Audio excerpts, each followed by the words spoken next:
Hello dear friends, आप सभी का बहुत बहुत आभार और स्वागत है। आज मैं आप सभी के लिए finally admit card air force ने रिलीज़ कर दिए हैं और एक बहुत ही ज़बरदस्त पेपर आप सभी के लिए मैं लेकर आया हूँ।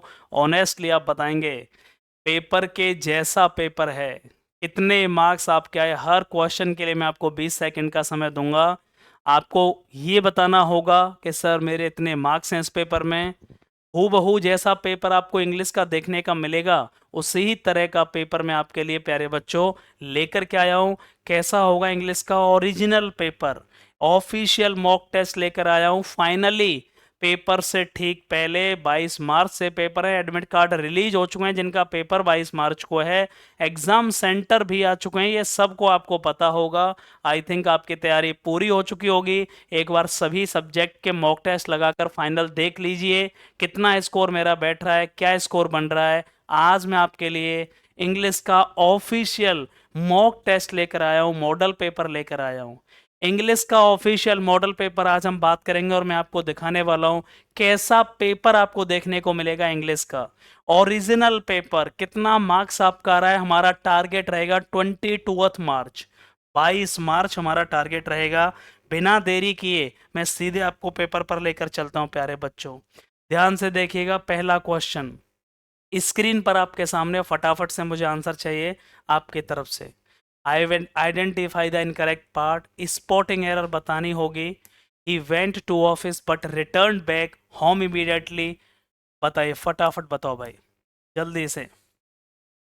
पहला क्वेश्चन स्क्रीन पर आपके सामने, he went to the office but return back home immediately, क्या है? नो एरर है। कौन से पार्ट में गलती है? सबसे पहले प्यारे बच्चों, ही वेंट टू ऑफिस, क्या इस पार्ट में कोई गलती है? ही वेंट टू ऑफिस जहाँ तक क्या ठीक है, बट रिटर्न बैक बहुत अच्छा क्वेश्चन है। रिटर्न एक ऐसी वर्ब है जहाँ कभी बैक नहीं आएगा, उसके साथ रिटर्न का मतलब होता है वापस लौटना। इंग्लिश में जिस वर्ड के साथ में री लग गया और उसके साथ फिर अगला वर्ड जो भी आ रहा है, टर्न आ गया, रिव्यू हो गया, रिन्यू हो गया, उस केस में कभी बैक नहीं आएगी या अगेन नहीं आएगी। जैसे रीट्राई के साथ अगेन नहीं आती, ट्राई के साथ अगेन आ सकती है, ठीक है। तो यहाँ पर रिटर्न के साथ प्यारे बच्चे क्या नहीं आता? बैक नहीं आता। सुपरफ्लुअस यूज है, जरूरत से ज़्यादा इसकी कोई ज़रूरत नहीं है और इसी पार्ट में गलती है, बी पार्ट में गलती है। किस पार्ट में गलती है? ये बी पार्ट में आपकी गलती है। सेकंड क्वेश्चन स्क्रीन पर आपके सामने है, 30 सेकंड का समय है आपके पास, 30 सेकंड का समय है, फटाफट से बताइए। पेपर के जैसा पेपर है ये। Due to the rise of new media technology many people predict newspaper will soon be. फटाफट बताओ भाई, 20 सेकंड का समय स्क्रीन पर आपके सामने। New media technology, social media आने से, उसमें वृद्धि होने से, बहुत सारी सोशल नेटवर्किंग साइट आने से, आपने देखा होगा 10 साल पहले आप न्यूज़पेपर पढ़ते थे, घरों में न्यूज़पेपर आते थे क्योंकि उस टाइम पे सोशल मीडिया नहीं था। अब यहाँ कहा जा रहा है कि due to the rise of new media technology, बहुत सारे social media device, social media sites आने की वजह से, उनमें वृद्धि होने की वजह से बहुत लोग ये भविष्यवाणियां सोच रहे हैं कि आगे क्या होगा, न्यूज़पेपर जल्दी ही क्या हो जाएंगे बताइए। पूरी दुनिया में और ज़्यादा उनका चलन बढ़ जाएगा। यूबिक्यूटस माने सर्वव्यापी, यूनिवर्सल। वाइड स्प्रेड का मतलब भी वही है। क्या ये बताइए, सोशल मीडिया आने से न्यूज़ जो पेपर आते थे, Amar Ujala, Dainik Jagran, Hindustan Times, Times of India, क्या सच बताओ इनका यूज़ ज़्यादा बढ़ जाएगा या ये आम आदमी के लिए पहुंच जाएंगे या इनका यूज़ ख़त्म हो जाएगा? भाई कॉमन सी बात है, जब लोग सोशल मीडिया यूज़ करेंगे तो इनका जो यूज़ है, इनका चलन कम हो जाएगा। ऑब्सोलीट का मतलब होता है नो लॉन्गर इन यूज़। कोई भी चीज़ जो लंबे समय तक, ज़्यादा दिन तक नहीं चलेगी, no longer in use. Social media में वृद्धि होगी। 10 साल पहले हम अखबार पढ़ते थे, लेकिन आज सोशल मीडिया होने से गांव में अखबारों का जाना भी बंद हो गया, कोई नहीं पढ़ता। सब कुछ मोबाइल डिवाइस पर, सोशल मीडिया पर, टीवी पर, टेलीविज़न पर अवेलेबल है। तो बहुत ज़्यादा मीडिया टेक्नोलॉजी में उन्नति होने से बहुत सारे लोग ये सोचते हैं कि न्यूज़पेपर बहुत जल्दी ऑब्सोलीट हो जाएंगे। आई होप आपको ये चीज़ समझ में आई होगी। Obsolete is the right answer. कुछ इसका आंसर यूबिक्यूटस कहेंगे, उसका मतलब वो गलत है। तीसरा क्वेश्चन स्क्रीन पर आपके सामने है। 30 सेकंड का समय, फटाफट से बताइए। Fill in the blank space with the correct adjective. बहुत ही अच्छा क्वेश्चन। माई और ब्रदर इज कॉल्ड अरहान, मेरा भाई अरहान नाम है उसका। कौन सा भाई? Senior brother. क्या भाई के लिए कभी सीनियर आ सकती है? पद में जो बड़ा हो, जो पद में बड़ा हो उसके लिए सीनियर आती है, ये भी एडजेक्टिव है। पद में जो बड़ा हो उसके लिए सीनियर आती है। ओल्डर और एल्डर, सर इसमें समझ में नहीं आया। ओल्डेस्ट तो आ नहीं सकती कि मेरा एल्डेस्ट, वहाँ ओल्डेस्ट ब्रदर इज कॉल्ड। अब ये बताइए एल्डर ओल्डेस्ट या ओल्डर में क्या आएगी? याद रखना, रिलेशनशिप के लिए, ब्लड रिलेशन के लिए हमेशा किसका यूज किया जाता है? ब्लड रिलेशनों के लिए हमेशा किसका यूज किया जाता है? एल्डर। सगे संबंधियों के लिए हमेशा एल्डर और ओल्डर का प्रयोग किया जाता है।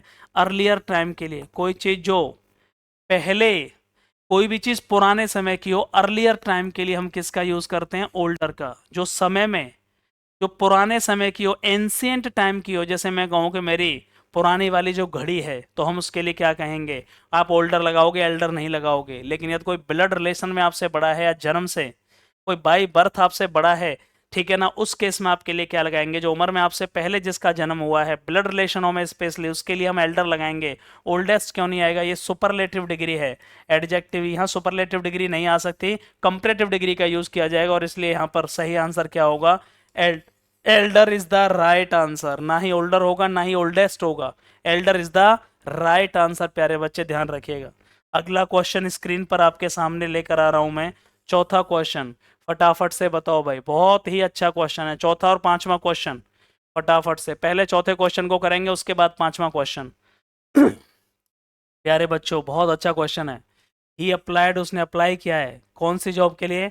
1 साल का कोर्स लिया है। टू इम्प्रूव इज इंग्लिश, को इम्प्रूव करने के लिए उसने 1 साल वाला कोर्स लिया है। बहुत बच्चे कंफ्यूज हैं। ईयर से पहले कौन सा एडजेक्टिव आता है? जब हम इसको हिंदी में लिखेंगे तो प्यारे बच्चे ईयर होता है, याद रखना, ईयर नहीं होता। ये बहुत बड़ा कंफ्यूजन है।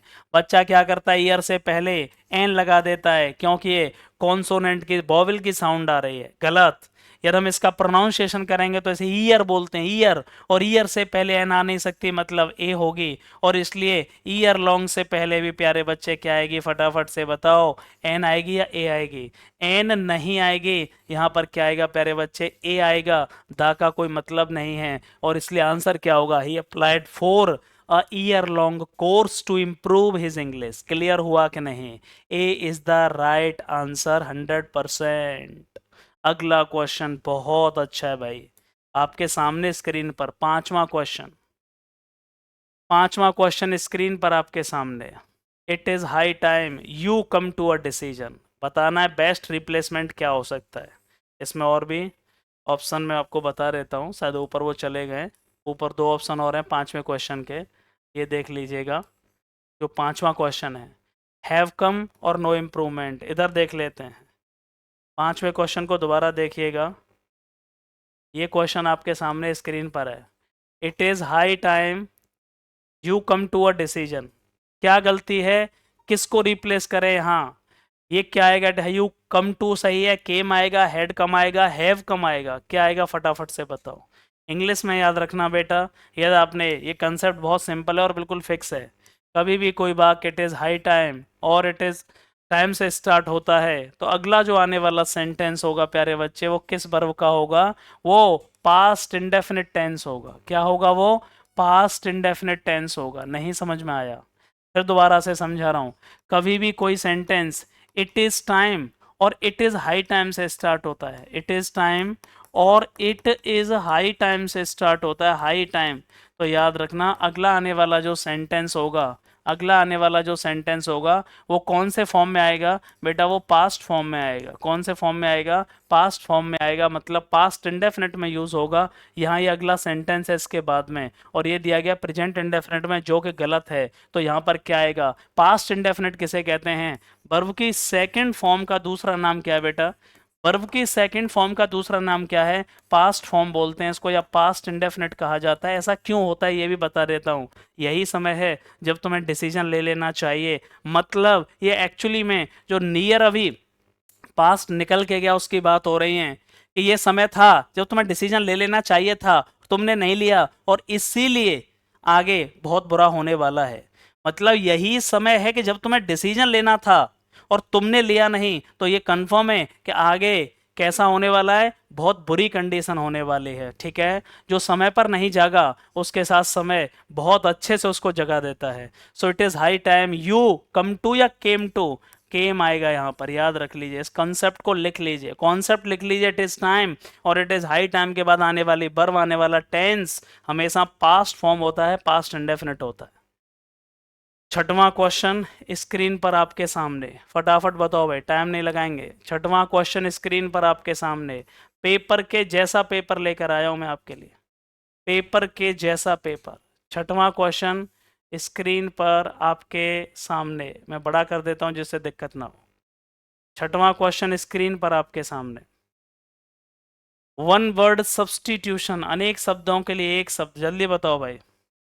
वाइल्डली अनरीजनेबल, जो बिल्कुल एक्सेप्टेबल ना हो, इलॉजिकल, जो बातें करने वाला हो, या इलॉजिकल चीजें जो बिल्कुल अनरीजनेबल, अतार्किक, जिसका कोई सेंस ना हो, नॉन सेंस, या रेडिक्यूलस, बहुत ही बेहुदापंती से, एक ऐसा बिहेवियर, एक ऐसी बातें, एक ऐसा चरित्र जो बहुत अनरीजनेबल हो, इलॉजिकल हो। बहुत सारे बच्चे आपने देखे होंगे पूरे दिन केवल कैसी बातें करते हैं, रेडिक्यूलस, जिनका कोई सेंस नहीं है, बहुत ही बेहुदा, बहुत ही अतार्किक, नॉन सेंस बातें जिनका कोई लॉजिक नहीं होता, उनको एक वर्ड में क्या बोला जाएगा? एरिड आंसर क्यों नहीं होगा? एरिड माने होता है सूखा बेटा, क्या होता है? एरिड माने होता है सूखा, इसीलिए नहीं होगा। एब्जेक्ट किसे कहते हैं बेटा, बताओ? एब्जेक्ट किसे कहते हैं, जल्दी बताओ। मेरे हिसाब से एग्जैक्ट का मतलब बेटा होता है त्यागना, मतलब रिनाउंस करना। रिनाउंस को क्या बोला जाता है बेटा? रिनाउंस मतलब त्यागना, किसी चीज को छोड़ देना, उसे एब्जेक्ट कहते हैं। ये हो नहीं सकता। एरिड माने होता है ड्राई, सूखा, उसे बोल नहीं सकते। एडेप्ट किसे कहते हैं? किसी चीज में बेटा स्किल्ड होना, किसी चीज में निपुण होना। सर मैं इंग्लिश में बहुत एडेप्ट हूं, I am adept in English. Adept के साथ आने वाला प्रिपोजिशन इन होता है बेटा। एडेप्ट के साथ आने वाला प्रिपोजिशन याद रखना बेटा, इन होता है। एडेप्ट इन, किसी चीज में निपुण होना। और एब्सर्ड किसे कहते हैं भाई? एब्सर्ड कहते हैं मूर्खता की पराकाष्ठा, जो बहुत बड़ा बेवकूफ हो, इलॉजिकल बातें करने वाला, रेडिक्यूलस, बेटा यही आंसर होगा इसके लिए। एक शब्द में एब्सर्ड वो वर्ड है जो बताता है कि मूर्खता की, बेवकूफी की पराकाष्ठा क्या होती है, उसी को एब्सर्ड कहते हैं। इसलिए इसका सही आंसर क्या होगा बच्चे? Absurd is the right answer. सातवां क्वेश्चन स्क्रीन पर आपके सामने है, एक्टिव एंड पैसिव बॉयज, गांठ बांध लीजिए। एक क्वेश्चन एक्टिव पैसिव से, एक क्वेश्चन डायरेक्ट इनडायरेक्ट से आपको देखने को मिलेगा। डोंट इंसल्ट द पुअर, बहुत अच्छा क्वेश्चन है। इंपरेटिव सेंटेंस का नाम शायद आपने सुना होगा, ये इंपरेटिव का नेगेटिव है। कोई भी सेंटेंस यदि डोंट के बाद वर्ब की फर्स्ट फॉर्म आती है, वो इंपरेटिव का नेगेटिव कहलाएगा मेरी जान। कोई भी सेंटेंस प्यारे बच्चे यदि डोंट के बाद वो वर्ब की फर्स्ट फॉर्म ले रहा है, इसका मतलब वो इंपरेटिव सेंटेंस है, और इंपरेटिव का वो नेगेटिव सेंटेंस है, याद रखिएगा। भाई इंपरेटिव होता तो कैसे बनाते? इंसल्ट द पुअर, गरीबों की बेइज्जती करो। यहां कह रहा है don't insult the poor. Let से शुरुआत करेंगे, इसका फॉर्मूला बता दो बेटा एक बार। लेट प्लस के ऑब्जेक्ट प्लस के बी प्लस के वर्ब की थर्ड फॉर्म, ये इसका फॉर्मूला होता है। Insult the poor, let the poor be insulted. Don't insult the poor, let the poor not be insulted. To be not insulted होगा, let the poor to be not, या let the poor not be insulted. B is the right answer, B is the right answer. C बिल्कुल गलत है, D गलत है, A गलत है। Do not insult the poor imperative का negative let से स्टार्ट करेंगे। लेट प्लस के ऑब्जेक्ट प्लस के बी प्लस के वर्ब की थर्ड फॉर्म, बी से पहले नॉट आ जाएगा। Let the poor not be insulted. कोई डाउट? किसी को कोई डाउट? आगे बढ़ते हैं भैया। आठवां क्वेश्चन, मुझे बेटा एक चीज समझनी है, वो फटाफट से बताएंगे जिनके नंबर कितने आ रहे हैं। प्री डायलेक्शन बताइए, प्री डायलेक्शन किसे कहते हैं?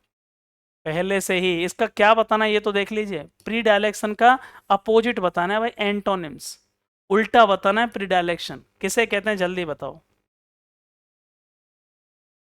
जल्दी बताइए भाई। प्री डायलेक्शन, प्री माने पहले से, डायलेक्शन झुक जाना, किसी की तरफ झुकाव होना, लगाव हो जाना, स्नेह हो जाना, किसी से, किसी से प्यार हो जाना, उसे क्या बोलेंगे?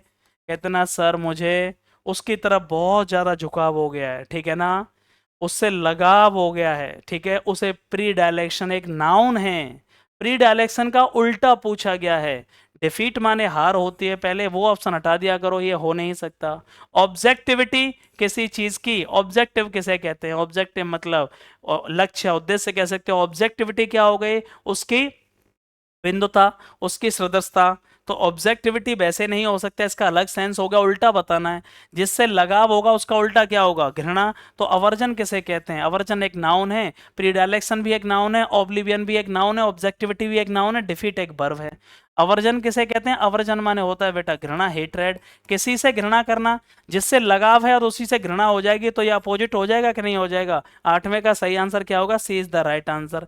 एक वर्ड आप कमेंट बॉक्स में बताइएगा ऑब्लिवियन किसे कहते हैं, फटाफट से सभी लोग कमेंट बॉक्स में आप बताएंगे ऑब्लिवियन का मतलब क्या होता है, फटाफट से बताओ कमेंट बॉक्स में ऑब्लिवियन किसे कहते हैं, ये मैं नहीं बताऊंगा बेटा। नौवां क्वेश्चन स्क्रीन पर आपके सामने, ऑस्मोसिस, आइडेंटिफाई द सिनोनिम्स, पर्यायवाची बताना है बेटा इसका, ऑस्मोसिस। 30 सेकंड का समय है बेटा, ये जरूर बताइएगा कि नंबर कितने हैं, पेपर के जैसा पेपर है, बता देना मुझे कि कैसा लगा पेपर। ऑस्मोसिस देखने से पता चल रहा है, एक वर्ब भी हो सकती है, नाउन भी है, बताइए क्या है ऑस्मोसिस। आई थिंक मेरे हिसाब से नाउन है, ठीक है, ऑस्मोसिस नाउन। कोई एक प्रक्रिया होती है, gradual acceptance, slow recovery, abrupt ending, बुरा अंत होना, ताकत होना, स्ट्रेंथ को बोलते हैं ऑस्मोसिस, ग्रेजुअल एक्सेप्टेंस हो गया, स्लो रिकवरी। बताइए भाई, जल्दी बताइए, शायद आपने पढ़ा हो, परासरण सुना है, परासरण, परासरण, शायद आपने ये वर्ड बायोलॉजी में पढ़ा होगा, बायोलॉजी में नहीं पढ़ा होगा तो फिर पक्का पढ़ा होगा आपने इसको फिजिक्स में, ऑस्मोसिस की प्रक्रिया।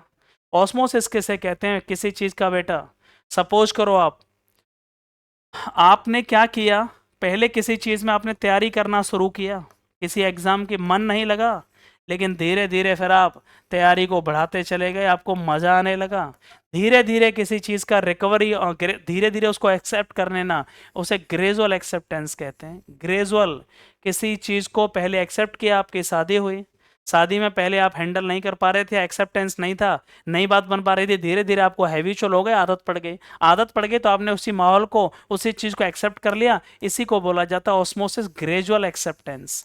ग्रेजुअल एक्सेप्टेंस को क्या कहा जाता है बेटा, ऑस्मोसिस कहा जाता है। 10वां क्वेश्चन बेटा स्क्रीन पर आपके सामने है, 10वां क्वेश्चन स्क्रीन पर आपके सामने है, फटाफट कौन बता रहा है भाई, 10वां क्वेश्चन स्क्रीन पर आपके सामने है, आइडेंटिफाई द करेक्ट प्रिपोजिशन, फटाफट बताओ भाई, सब लोग बताएंगे। यार कितना आसान क्वेश्चन है, या तुम इसको भी नहीं बता रहे हो तो मतलब परीक्षा तो क्लियर है कि तुम फेल होने वाले हो। Books are the great source, source एक नाउन है, समझो चीजों को, सोर्स एक नाउन है, किताबें अच्छा सोर्स होती हैं किसका, हैप्पीनेस, खुशी का, हैप्पीनेस भी एक नाउन है। दो नाउनों में जो नॉन लिविंग बीइंग है संबंध बताना होगा, क्या लगाएंगे, अपोस्ट्रोफी है या ऑफ लगाएंगे, सीधी सी बात है ऑफ आएगा भाई प्रीपोजिशन। अरे संबंध बताया जा रहा है, हैप्पीनेस, खुशी का, किताबें क्या हैं, एक बहुत अच्छा स्रोत है, बहुत ही ग्रेट सोर्स हैं, तो यहाँ सोर्स ऑफ हैप्पीनेस आएगी, ना तो फोर आएगा, ना विद आएगा, और ना ही इनटू आएगा। अरे भाई जब दो भी नाउनों में संबंध बताया जाए, ये सुधीर का घर है, सुधीर सा हाउस कहेंगे, क्योंकि लिविंग बीइंग की बात हो रही है, सुधीर सा हाउस, ठीक है। यदि मैं कहूँगा ये टेबल की वो है, टांग है, तो लेग ऑफ द टेबल कहूंगा मैं, टेबल्स लेग नहीं कहूंगा बच्चे, लेग ऑफ द टेबल होगा, टेबल की टांग, क्योंकि नॉन लिविंग का संबंध बताया जा रहा है। When two nouns are connected unliving मतलब सॉरी नॉन लिविंग सेंस में तो ऑफ लगाएंगे, और जब लिविंग बीइंग की बात हो, ठीक है सर ये सुधीर, सुधीर का घर है, सुधीर सा हाउस लगाएंगे, क्योंकि लिविंग बीइंग की बात हो रही है, ठीक है। यहाँ आंसर क्या आएगा, of is the right answer. आगे बढ़ते हैं बेटा, अगला क्वेश्चन क्या है, 11वां क्वेश्चन स्क्रीन पर आपके सामने, और जो कि बहुत अच्छा क्वेश्चन है। टीचर ने, स्टूडेंट से टीचर क्या कहेगा, उसने मिस्टेक करी है, समझना इसको, सब बच्चे गलत करेंगे, मैं देखना चाहता हूं, सब गलत करेंगे इसको, मुझे पता है। बच्चा क्या करता है जल्दबाजी में, मुझे पता है।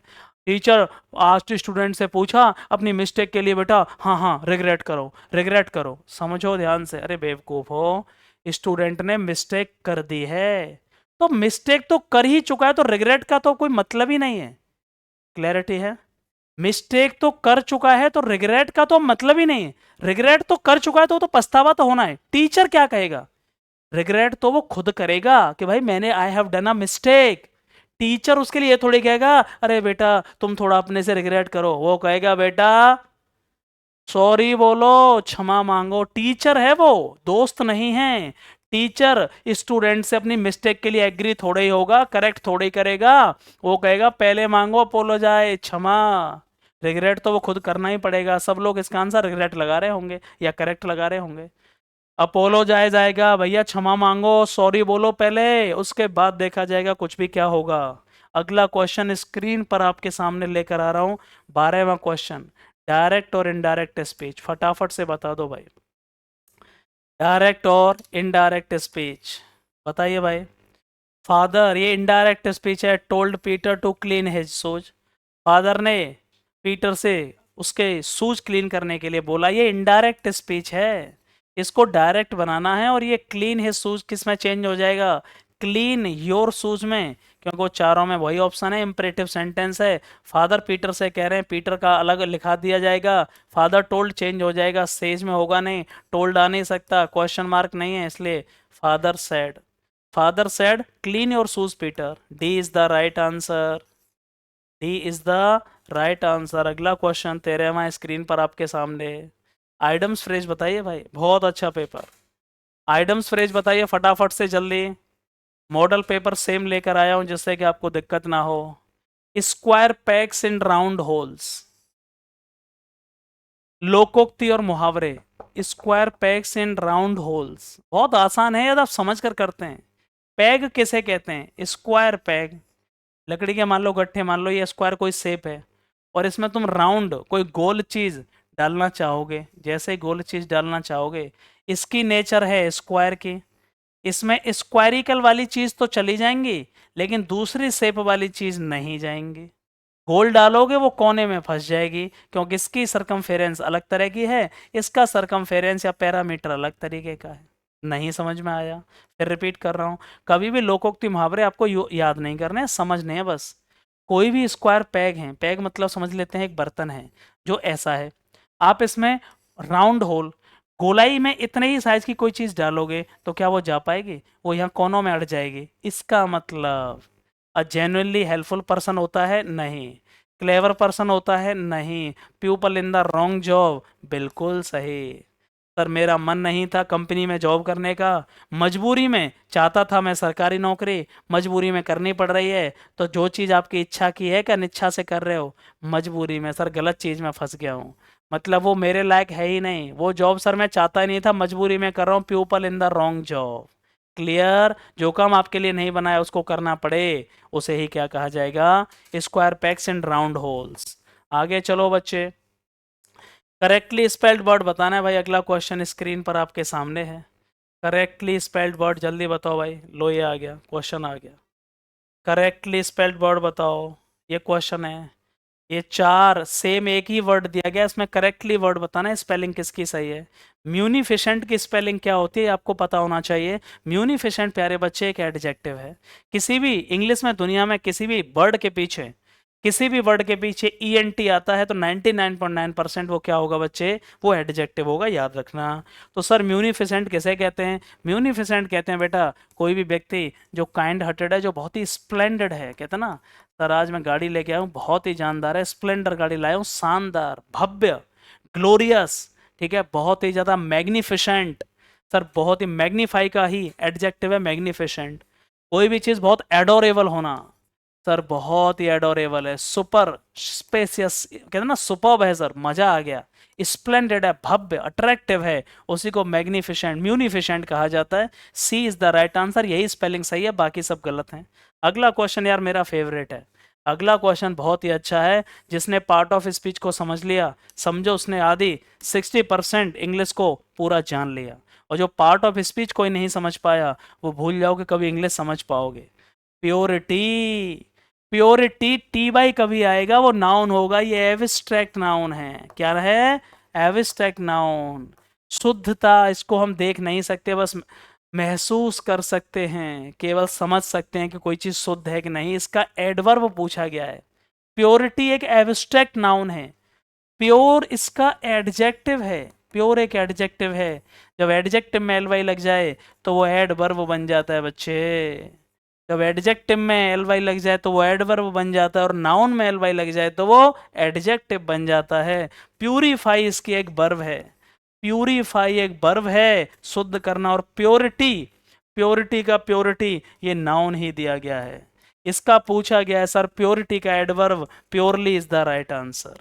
प्योरिटी का adverb purely is the right answer. कितने बच्चों का सही है फटाफट से बताओ भाई। 16वां क्वेश्चन, बहुत ही अच्छा क्वेश्चन। अप्रोप्रिएट कंजंक्शन लगाना होगा। 16वां क्वेश्चन फटाफट से बताओ भाई। ऐसे 100 मॉडल पेपर हैं भाई हमारे पास, 100 मॉडल पेपर जो कि बच्चों को टेलीग्राम पर शेयर किए जाएंगे। टेलीग्राम को ज्वाइन कर लो। Fill in the blanks with appropriate conjunction. Conjunction लगाना है भाई। सेंस को जो समझ गया ना इंग्लिश में, जो सेंस को समझ गया 90%, बहुत बड़ी बात बोल रहा हूं, जिसने सेंस को समझना शुरू कर दिया, हिंदी इंग्लिश की नहीं कह रहा हूं मैं, एक्चुअली में सेंटेंस का सेंस क्या है यदि वो समझ गया 90% इंग्लिश खत्म। खत्म। लड़के को पीटा गया बुरी तरह से और इसीलिए उसने इंस्टीट्यूट को छोड़ दिया। तो शुद्ध हिंदी क्या निकल रही है? क्योंकि लड़के को पीटा गया उसने इंस्टीट्यूट को छोड़ दिया। उल्टा करो, उसने इंस्टीट्यूट को छोड़ दिया क्योंकि उसे पीटा गया था बुरी तरह से। इफ आ नहीं सकती, एंड आ नहीं सकती, सिंस, क्योंकि। अरे भाई कंजंक्शन का ये कंजंक्शन है। कई बार सिंस कंजंक्शन के सेंस में यूज होता है, सिंस और एज। बिकॉज के सेंस में उसने इंस्टीट्यूट छोड़ दिया क्योंकि उसे पीटा गया। He left the institute because since he was beaten badly. Clear हुआ कि नहीं? Since is the right answer. भैया अगला पैसेज आ चुका है स्क्रीन पर। बहुत अच्छा पैसेज, बहुत ही बढ़िया पैसेज। सब लोग इसे दिख रहा है कि नहीं एक बार मुझे बता दीजिए। एक बार दिख रहा है, मैं और इसे इधर बड़ा कर देता हूँ। अब देख लीजिए स्क्रीन पर दिख रहा है कि नहीं। मेल न्यूट्रिशन के बारे में है। बच्चों को कुपोषण, खाना प्रॉपर न्यूट्रिशियस डाइट नहीं ले पाते, मेल न्यूट्रिशन की वजह से क्या होता है फटाफट देखो। बहुत सिंपल है पढ़ने का तरीका पैसेज को, ये गलत नहीं होना चाहिए। द मोस्ट फ्राइटनिंग एस्पेक्ट, बहुत खतरनाक, बहुत ही डरावना एक पहलू है वो मेल न्यूट्रिशन का इजे है। मेल न्यूट्रिशन से सबसे बुरी चीज़ क्या होती है? परमानेंट ब्रेन डैमेज भी हो सकता है। कितनी बड़ी बात कही है। पूरी तरह से बंदा कोमा में चला जाएगा अगर आप गंदा खाना, सुबह का शाम बासी खाना, न्यूट्रिशियस फूड नहीं ले रहे हो। क्यों? एक्सपेरिमेंट सबसे पहले किस पर किए गए? जानवरों पर किए गए, और उनसे ये पता चला कि जो ब्रेन डैमेज है मेल न्यूट्रिशन से वो इरिवर्सिबल है। ओहो, इरिवर्सिबल मतलब यदि एक बार हो गया तो उसे ठीक भी नहीं किया जा सकता। That can't be taken back. Irreversible है, रिवर्सिबल भी नहीं है। इसलिए गंदा खाना बिल्कुल नहीं। This may not be true of human being. ये सोचा गया था कि शायद ये इंसानों पर ना लागू हो, नेवरदलेस फिर भी ये पता चला जो जान अभी तक जो ज्ञात तथ्य हैं एज वेल एज रिजल्टों से कि जो टेस्ट कंडक्ट किए गए थे अभी तक, बहुत अलार्मिंग कंक्लूजन है। वो बहुत ही खतरनाक उनके संकेत हैं अभी तक जो टेस्ट किए गए हैं। गंदे खाने की वजह से ह्यूमन ब्रेन वो हर 3 महीने में ग्रो करता है बिफोर इट्स बर्थ। समझना, human brain grows a very fast 3 months before it's birth. जन्म लेने से पहले बच्चा जन्म लेता है, उसके 7वें 8वें 9वें महीने में ब्रेन डेवलप होना शुरू हो जाता है।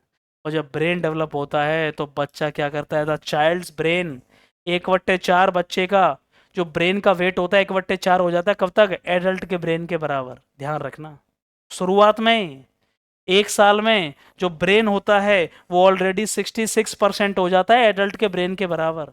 जब बच्चा 1 साल का होता है ना, जितना हमारा ब्रेन है वेट है, वो 1 साल के बच्चे का उसका कितना हो जाता है? 66%। 4 साल में क्या होता है? एट 4 ईयर्स ब्रेन जो होता है 99% हो जाता है।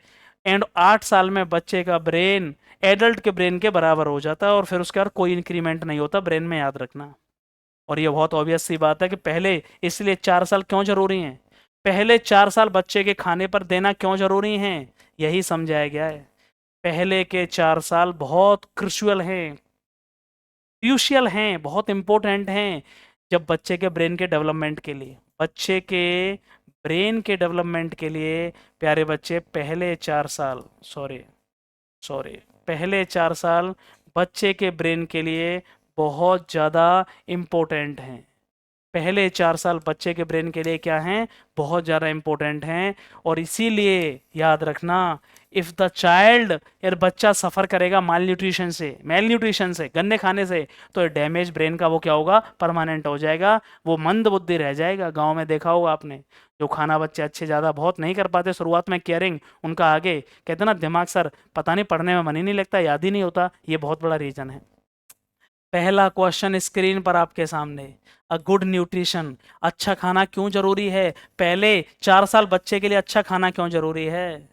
At 4 years the child's brain is the size of an adult, adult के साइज के बराबर हो जाता नहीं, वो तो 8 साल में होता है।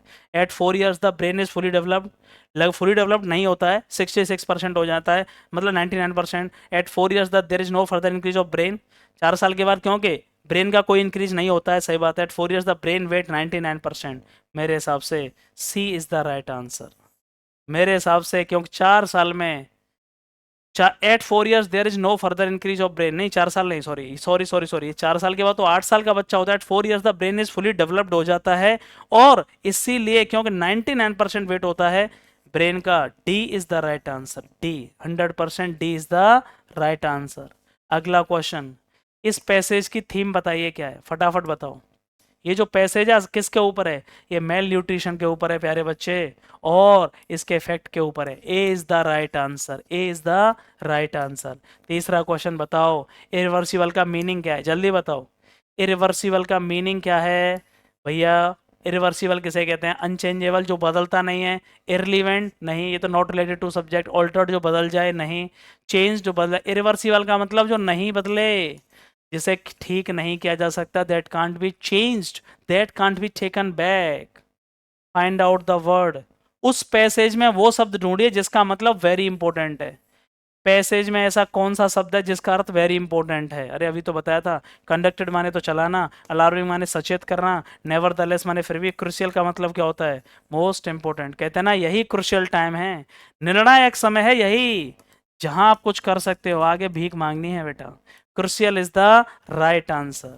मुझे दिल से बताइएगा पेपर कैसा लगा, और ये ऑफिशियल पेपर में लेकर आया हूँ, जैसा पेपर आपका आने वाला है। थैंक यू सो मच, बहुत बहुत आभार, एंड लव यू ऑल।